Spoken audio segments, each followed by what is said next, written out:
Bonjour à vous, c'est Josué et le thème du message d'aujourd'hui c'est guérir les malades. Comment un chrétien guérit les malades? Un chrétien guérit les malades par l'imposition des mains. Vous devez comprendre que c'est lorsque vous imposez les mains aux malades que vous les guérissez. Et je le répète, le ministère de la guérison divine c'est pour tous les chrétiens. Le ministère de la guérison divine c'est pas pour les pasteurs. Vous comprenez? C'est totalement faux. La Bible dit dans Marc chapitre 16, verset 18, « Vous imposerez les mains aux malades et ils seront guéris. » Il n'a pas dit que c'est seulement pour les pasteurs. Et lorsque vous lisez Marc chapitre 16, le verset 17 maintenant, il dit « Voici les miracles qui accompagneront ceux qui auront cru. » Ça veut dire quoi? Ça veut dire que si quelqu'un a cru en Jésus, lorsqu'il impose les mains aux malades, le don de guérison se manifeste. Vous comprenez?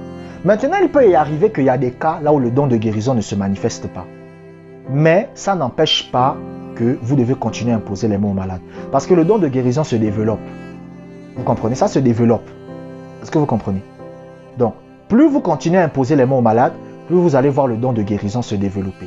Donc, comment guérir les malades? C'est en imposant les mains. Vous voyez? Par exemple, vous avez votre ami qui vient vous voir à la maison. Votre ami vous dit, « Oh, vraiment, j'ai des problèmes au niveau du cou, là, ça ne va pas. Je te dis, je me suis levé ce matin, le cou, ça me fait mal. J'ai des problèmes, ça ne va pas. » Qu'est-ce que vous faites?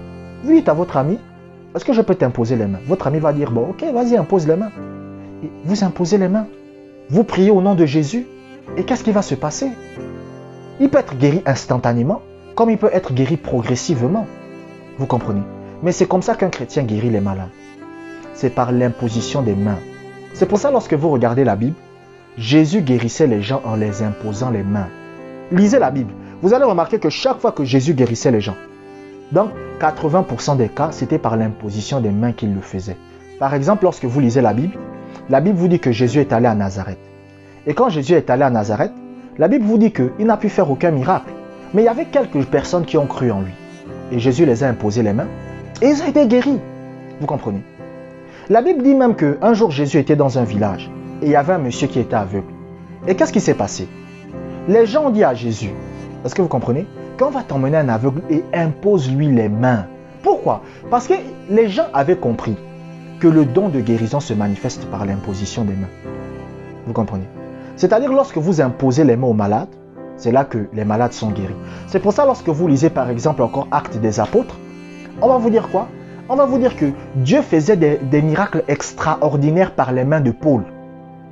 On vous dit qu'il faisait des miracles extraordinaires par les mains de Paul. Pourquoi? Parce que lorsque Paul imposait les mains aux malades, Dieu guérissait les malades. Vous comprenez?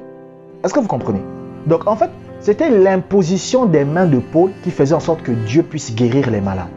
Donc, lorsque vous imposez les mains aux malades, vous donnez la possibilité au Saint-Esprit de guérir les malades à travers vous. C'est comme cela que s'opère le don de guérison. Le don de guérison, c'est l'imposition des mains qui le libère. Est-ce que vous comprenez? C'est comme ça que s'opère le don de guérison.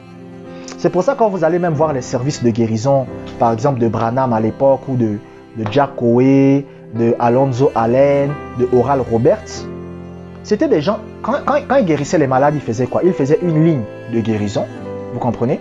Et les malades venaient, ils les imposaient les mains, ils priaient. Est-ce que vous comprenez? Vous comprenez? Par exemple, le pasteur Chris Yakulome a, si je me rappelle bien, ce qu'on appelle The Healing School. Et qu'est-ce qu'il fait? Il impose les mains aux malades. Vous comprenez? Parce que c'est le premier moyen par lequel le don de guérison se manifeste. Donc, si vous voulez être un chrétien qui guérit les malades, vous devez imposer les mains aux malades. La deuxième chose que vous devez comprendre, c'est que la guérison divine permet de gagner plus efficacement les âmes. C'est-à-dire que si vous êtes un chrétien et que vous voulez gagner beaucoup d'âmes, c'est à travers la guérison divine que vous allez les gagner. Vous comprenez? La guérison divine permet de gagner beaucoup d'âmes à Jésus. Vous comprenez? Vous savez, c'est plus facile pour une personne de croire en Jésus quand il a été guéri, vous comprenez, que quand vous venez le prêcher, le prêcher la parole, le parler de Dieu. Vous comprenez? Normalement, tous les chrétiens sont censés opérer dans le ministère de guérison. Est-ce que vous comprenez? Tous les chrétiens sont censés opérer dans le ministère de guérison. Même une femme au foyer est censée opérer dans le ministère de guérison. Pourquoi? Parce que le ministère de la guérison divine permet de gagner les âmes à Jésus-Christ. Est-ce que vous comprenez? Normalement, même tous les pasteurs doivent être dans le ministère de la guérison. Vous comprenez?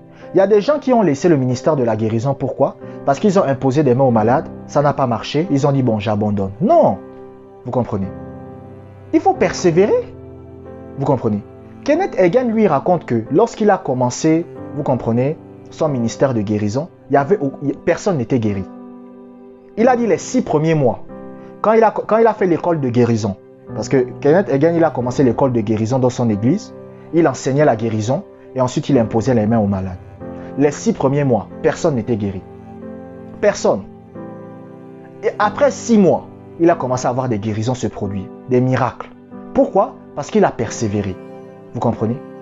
Donc vous pouvez imposer les mains aux malades aujourd'hui. Bon, il n'y a pas de guérison, mais vous continuez à persévérer. Pourquoi? Parce que la guérison divine permet de mieux gagner les âmes. Est-ce que vous comprenez? La guérison divine permet de mieux gagner les âmes. Lorsque vous êtes en train de prêcher la parole, par exemple, à des gens, vous comprenez? Et moi, je regrette parce que ce sont des choses que j'ai appris plus tard. Moi, par exemple, je me rappelle lorsque j'étais en seconde, vous comprenez? Je prêchais la parole aux gens, j'arrivais dans une salle de classe. Si j'avais su ce que je savais aujourd'hui, j'aurais dit, emmenez-moi les malades. Vous comprenez? Et je vais prier pour eux. Vous comprenez? Bon, là, faut peut-être pas faire ça ici. En France, c'est compliqué de le faire parce que c'est interdit. Vous comprenez?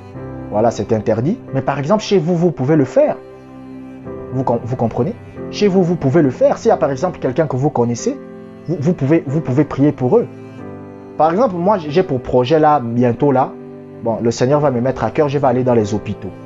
Donc, je vais aller dans les hôpitaux, je vais demander la permission et j'irai prier pour les malades, les personnes qui ont le cancer, le VIH, toutes ces choses-là. Parce que vous comprenez, les maladies incurables. Vous comprenez?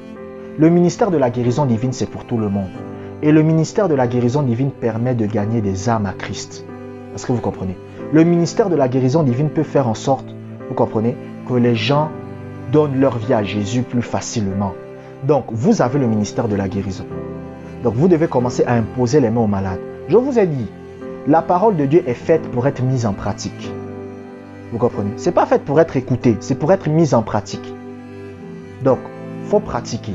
Et vous-même, vous allez voir des résultats. Abonnez-vous pour des prochaines vidéos. Que la grâce du Seigneur soit avec vous.